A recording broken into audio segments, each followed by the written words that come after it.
And I continue with another story.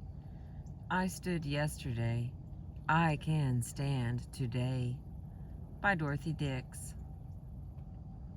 I have been through the depths of poverty and sickness. When people ask me what has kept me going through the troubles that come to all of us, I always reply, I stood yesterday, I can stand today, and I will not permit myself to think about what might happen tomorrow. I have known want and struggle and anxiety and despair. I have always had to work beyond the limits of my strength.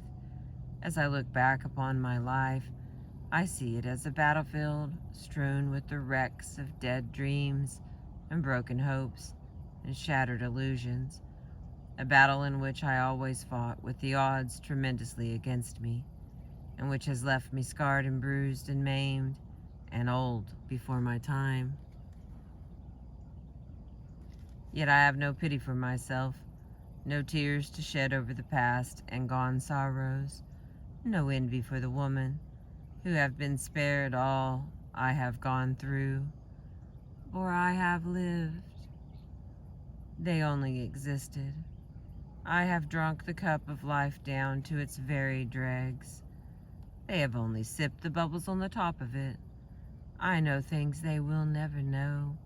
I see things to which they are blind.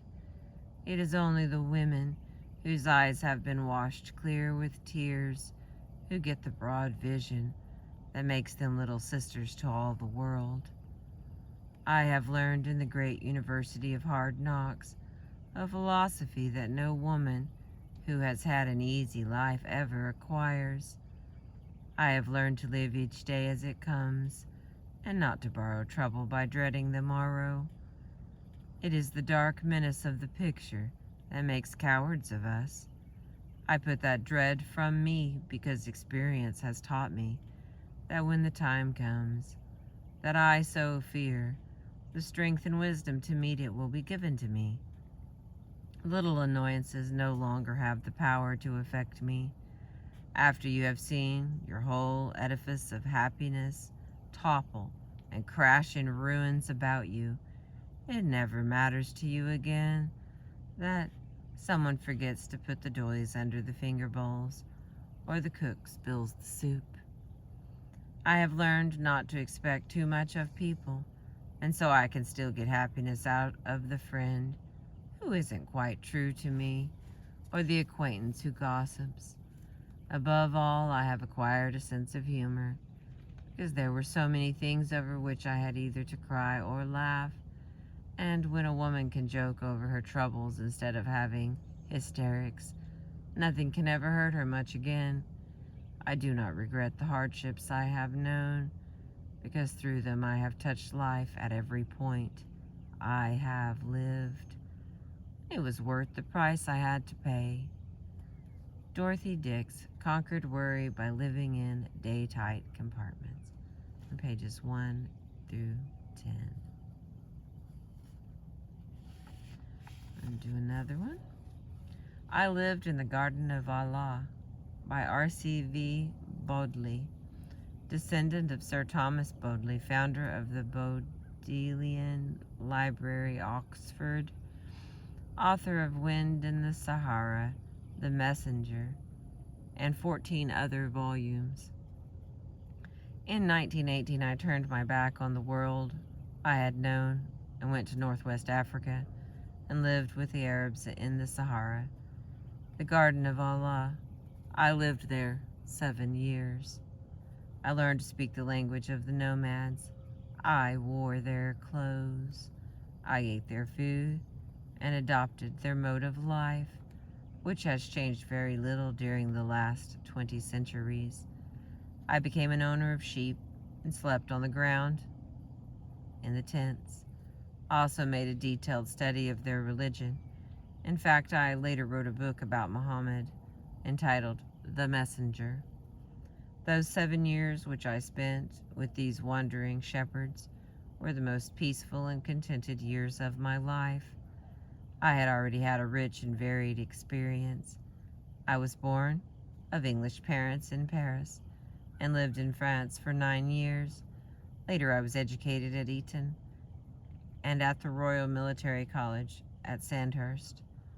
Then I spent 6 years as a British Army officer in India, where I played polo and hunted and explored in the Himalayas, as well as doing some soldiering. I fought through the First World War, and at its close, I was sent to the Paris Peace Conference as an assistant military attaché. I was shocked and disappointed at what I saw there. During the 4 years of slaughter on the Western Front, I had believed we were fighting to save civilization. But at the Paris Peace Conference, I saw selfish politicians laying the groundwork for the Second World War, each country grabbing all it could for itself, creating national antagonisms and reviving the intrigues of secret diplomacy.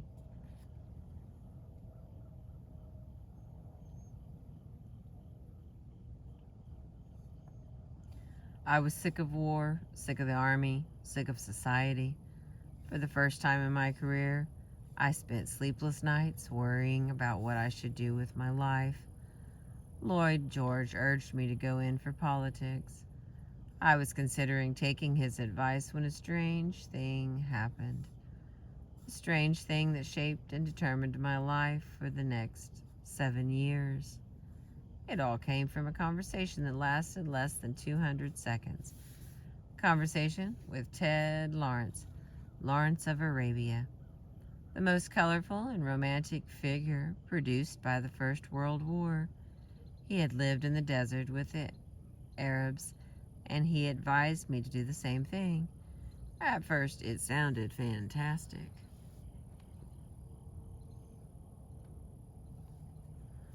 However, I was determined to leave the Army, and I had to do something. Civilian employers did not want to hire men like me, ex-officers of the regular Army, especially when the labor market was jammed with millions of unemployed.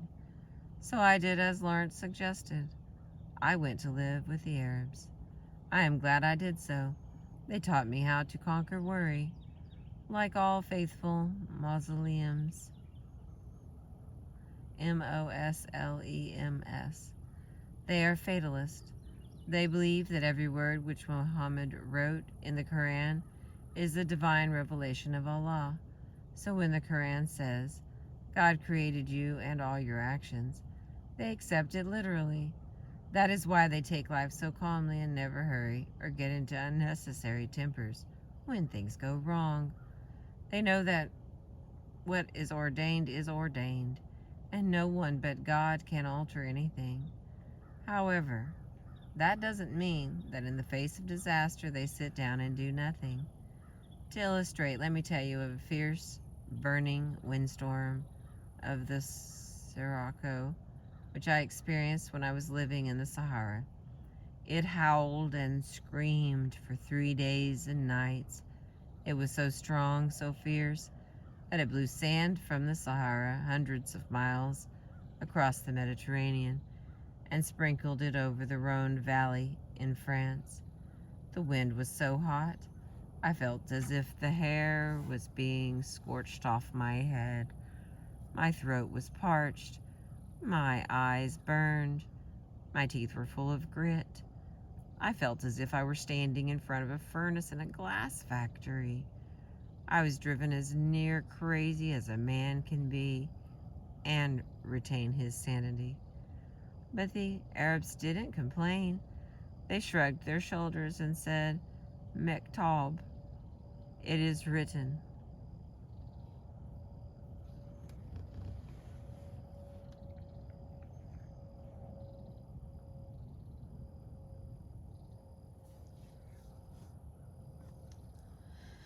But immediately after the storm was over, they sprang into action. They slaughtered all the lambs because they knew they would die anyway, and by slaughtering them at once, they hoped to save the mother sheep. After the lambs were slaughtered, the flocks were driven southward to water.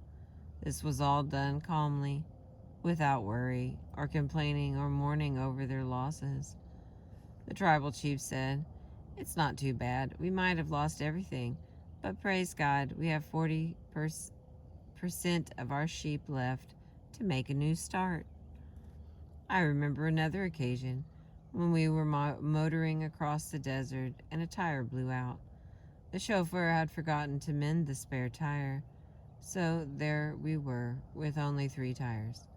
I fussed and fumed and got excited and asked them what we were going to do. They reminded me that getting excited wouldn't help. It only made one hotter. The blown out tire, they said, was the will of Allah, and nothing could be done about it. So we started on, crawling along on the rim of a wheel. Presently, the car sputtered and stopped. We were out of gas. The chief merely remarked, "Mick Taub." And there again, instead of shouting at the driver because he had not taken on enough gas, everyone remained calm, and we walked to our destination singing as we went. The 7 years I spent with the Arabs convinced me that the neurotics, the insane, the drunks of America and Europe are the product of the hurried and harassed lives we live in our so-called civilization.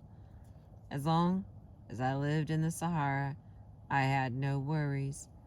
I found there in the garden of Allah the serene contentment and physical well-being that so many of us are seeking with tenseness and despair.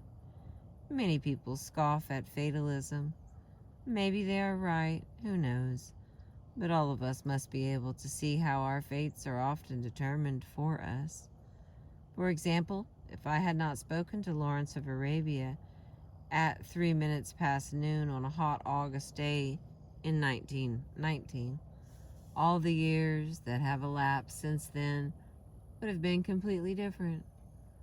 Looking back over my life, I can see how it has been shaped and molded time and again by events far beyond my control.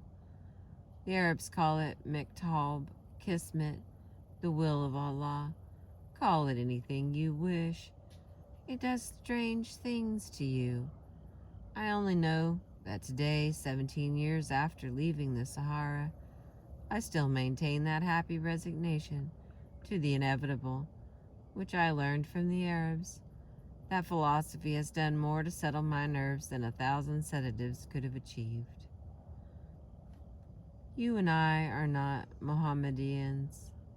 We don't want to be fatalists, but when the fierce burning winds blow over our lives and we cannot prevent them, let us too accept the inevitable.